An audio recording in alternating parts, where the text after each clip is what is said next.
हरे कृष्णा। आइए आज हम फागुन मास के दूसरे अध्याय का अध्ययन करेंगे।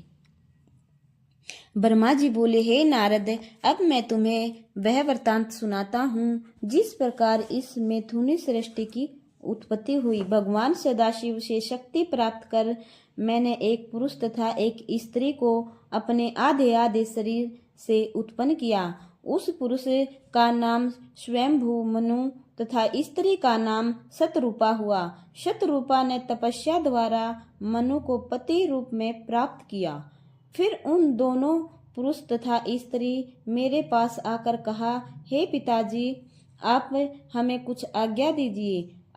तब मैंने अत्यंत प्रसन्न होकर उन्हें यह आज्ञा दी कि तुम सर्वप्रथम भगवान सदाशिव का पूजन करो। तदुपरांत उनसे आज्ञा पाकर सृष्टि उत्पन्न करने का कार्य करो। मेरी आज्ञा को स्वीकार कर उन्होंने ऐसी तपस्या की कि भगवान सदाशिव ने प्रसन्न होकर उन्हें अपना दर्शन दिया तथा वरदान मांगने के लिए कहा। उस समय मनु ने उनकी तपस्या स्तुति करते हुए यह कहा, हे प्रभु, अपने मन की इच्छा को आपके सामने प्रकट करना मूर्खता होगी, अतः आप हमारे लिए जो उचित समझे वही करें। यह सुनकर भगवान शूलपाणि प्रसन्न होकर बोले, हे मुनि, तुम मनुष्य सृष्टि को उत्पन्न करो। उस सृष्टि कार्य में तुम्हें कोई कष्ट न होगा। तुम्हें 3 प्रकार के ऋण चुकाने होंगे, जिन्हें देवऋण, पितृऋण तथा ऋषि ऋण कहते हैं। इन तीनों ऋणों से उऋण होने का उपाय विद्या पढ़ना, संतान उत्पन्न करना तथा यज्ञ करना है। इतना कहकर शिवजी अंतर्ध्यान हो गए। हे नारद, भगवान सदाशिव से इस प्रकार वरदान प्राप्त कर मनु तथा शतरूपा मेरे समीप लौट आए और फिर मुझे यह सब वृत्तांत कह सुनाया। उसे सुनकर मैंने भी उनसे कहा, तुम दोनों संतान की उत्पत्ति करो। मेरी आज्ञा पाकर वे दोनों सृष्टि उत्पन्न करने लगे। सर्वप्रथम उन्होंने 2 पुत्र तथा 3 पुत्रियों को उत्पन्न किया।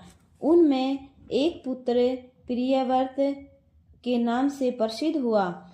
उसने गृहस्थ आश्रम में प्रवेश कर श्रेष्ठ धर्म का पालन किया। उसकी संतान भी अत्यंत शीलवान हुई। आगे चलकर उसी के वंश में भगवान श्री कृष्णचंद्र ने अवतार लिया। मनु के दूसरे पुत्र का नाम उत्तानपाद था। उसके वंश में भगवान श्री कृष्णचंद्र ने अवतार लिया। मनु के दूसरे पुत्र का नाम उत्तानपाद था। उसके वंश में ध्रुव के समान योगी भक्त का जन्म हुआ। मनु की पहली पुत्री का नाम अनुमति था। उसका विवाह मेरे पुत्र रुचि नामक मुनि के साथ हुआ था।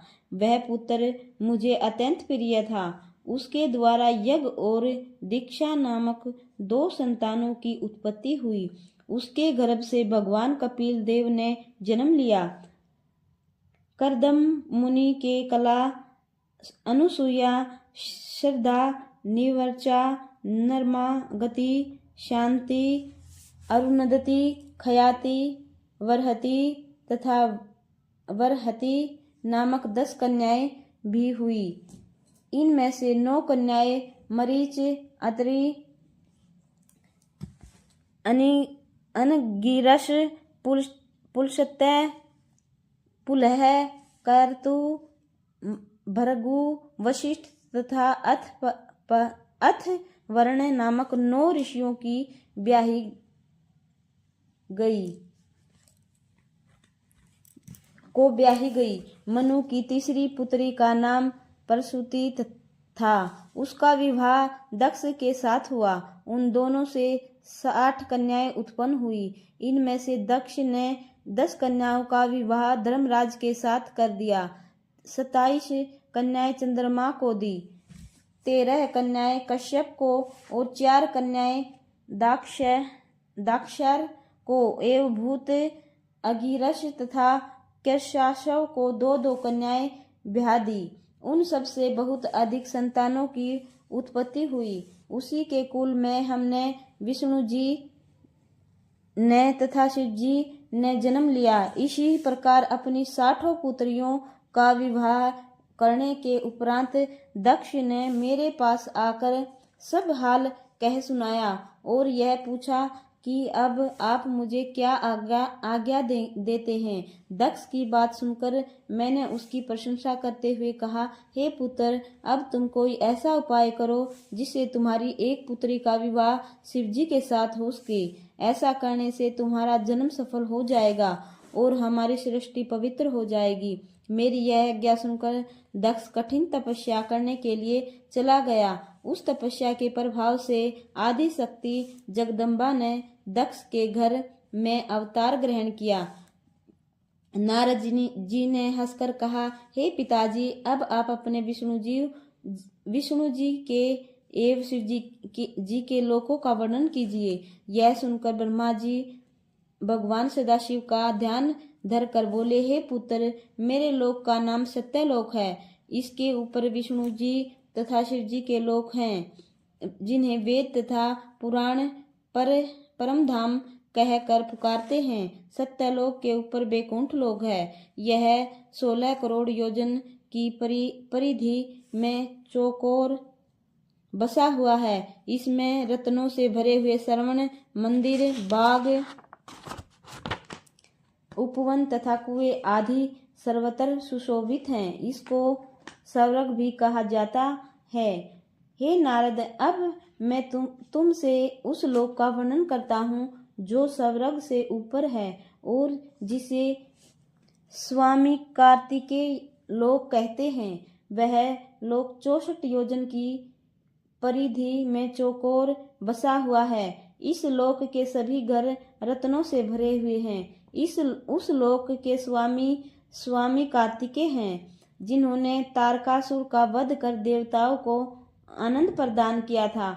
वे भगवान सदाशिव के पुत्र होकर उन्हीं के पद पर विराजमान हैं। हे नारद, इस लोक के ऊपर शक्ति लोक है। वहाँ संपूर्ण सृष्टि की माता जगदम्बा आदि शक्ति निवास करती है। वहाँ इंद्र आदि देवता जगन माता की सेवा करते हैं, उनके चरणों का ध्यान धरते हैं। हे पुत्र, तुम्हें यह जान लेना चाहिए कि इस सृष्टि के संपूर्ण प्राणी उन आदि शक्ति की कृपा से ही ठहरे हुए हैं। वे जगदम्बा भगवान सदाशिव की अर्धांगिनी हैं। उन्हीं के अंश द्वारा मेरी पत्नी ब्राह्मणी विष्णु जी की अर्धांगिनी लक्ष्मी एवं स्वाहा, सवधा, सीधा, विश्वा तथा इंद्राणी की उत्पत्ति हुई है। वह शक्ति लोक भली भांति सजा हुआ है।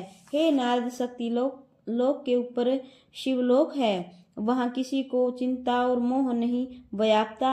जिस स्थान पर भगवान सदाशिव का सिंहासन है, वह स्थान परम मनोहर है। शिव जी के बैठने का सिंहासन रत्नों से जुड़ा हुआ है। उसके पास ही शिव जी के तथा भगवती आदि शक्ति के अनेक निवास एवं विवाह स्थल बने हुए हैं। उस शिवलोक का विस्तार 256 करोड़ योजन है। इस लोक के बीचों बीच अत्यंत सुंदर, पवित्र तथा सब प्रकार की चिंताओं को नष्ट करने वाला भूत भावन का मुख्य निवास स्थल बना हुआ है। उन त्रिशूल पाणी शिवजी द्वारा ही मेरी विष्णु जी की तथा रुद्र की उत्पत्ति हुई है। वे सब के स्वामी, स्वाधीन तथा एक रूप हैं। उसी शिवलोक में शिवजी की श्रेष्ठ गौशाला बनी हुई है, जिसे गोलोक कहकर पुकारा जाता है। उसके स्वामी श्री कृष्ण तथा श्री राधिका जी हैं। बोलिए शिव शंकर भगवान की जय हो।